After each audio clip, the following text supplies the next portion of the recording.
I don't know why people are making such a big deal out of her being arrested for marijuana. Marijuana, what, out 10 states, the stuff's legal. You know what I mean?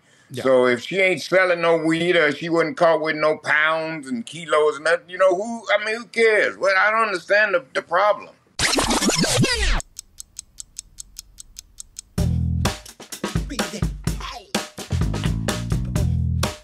Somebody else in WWE got in a little bit of trouble in the last week here. Liv Morgan has found herself in some trouble because she was pulled over and arrested for possession of weed in the car, which I don't think in the WWE, I don't even know that. I think weed's no longer on their do not do list or whatever you want to call it. I think they actually added it back on, so we're not going to, get you in trouble for that.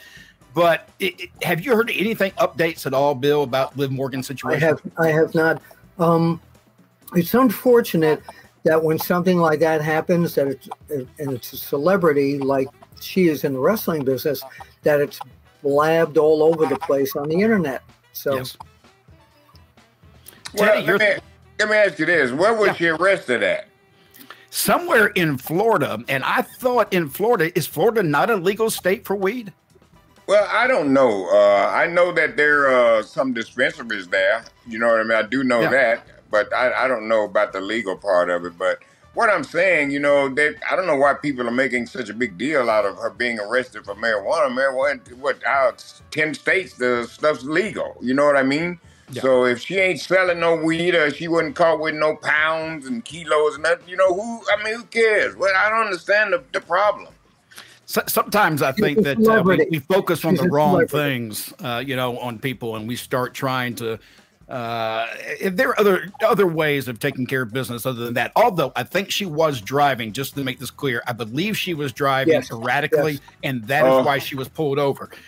So I'm not going to say that she wasn't in the wrong. She may have been in the wrong, but being busted for possession is kind of crazy if it's just a little bit. Well, here's what you got to look at too. I didn't know all that about she was driving erratically. You know what I mean? Yeah. So that why she was pulled over. So she did that to herself. So maybe by her driving erratically, she may have been under the influence of more than marijuana. May have been alcohol involved in there somewhere. I don't know. I think they just said it was marijuana, as far as I remember correctly.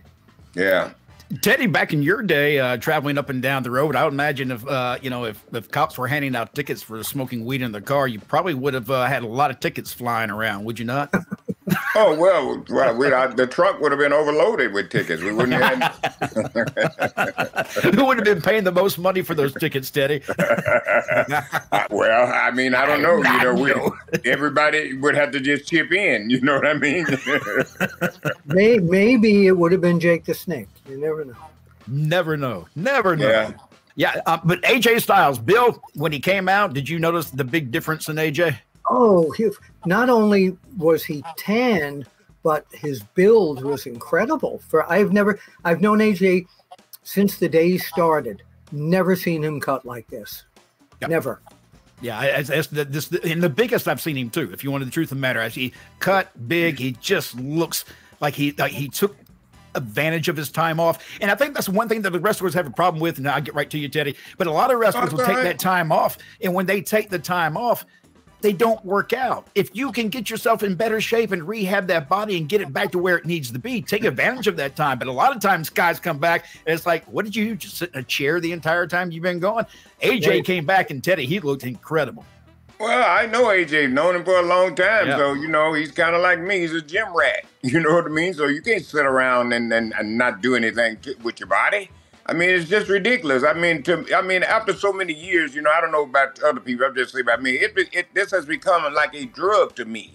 It's just a habit. If I don't do this, I am not right. Okay, I don't have a great day. My body aches. Okay, so when I want to quit hurting, I go to the gym and I lift and do my cardio. And when I leave, I feel 100% better. Teddy, did you ever work with AJ in the early days on the Georgia Indies? I worked with him on a couple of shows. I don't remember what they were, but they were real. That's before he even went to TNA. Yes. This was back in the time when I probably knew him, and he was working those indies, and he was still young, but man, he was so incredible. There was no doubt he would go somewhere. I mean, the second you saw him, you just knew it. Yeah. But the big shock to me was when he turned and attacked LA Knight. That shocked me. Nothing I ever would have expected. No, and it came out of nowhere because, you know, he first came in and you thought everything was over with, and then he turns around and gets LA Knight out of nowhere, and he's like, what the hell just happened? But that's what we need. Yes. That's what we need. People have not been shocked since CM Punk. So while you got them, keep them. You know what I mean? Soon as they got shocked with CM Punk, here comes AJ does the thing with LA. Now you got a 2-shocker. So tell me they ain't getting ready for WrestleMania.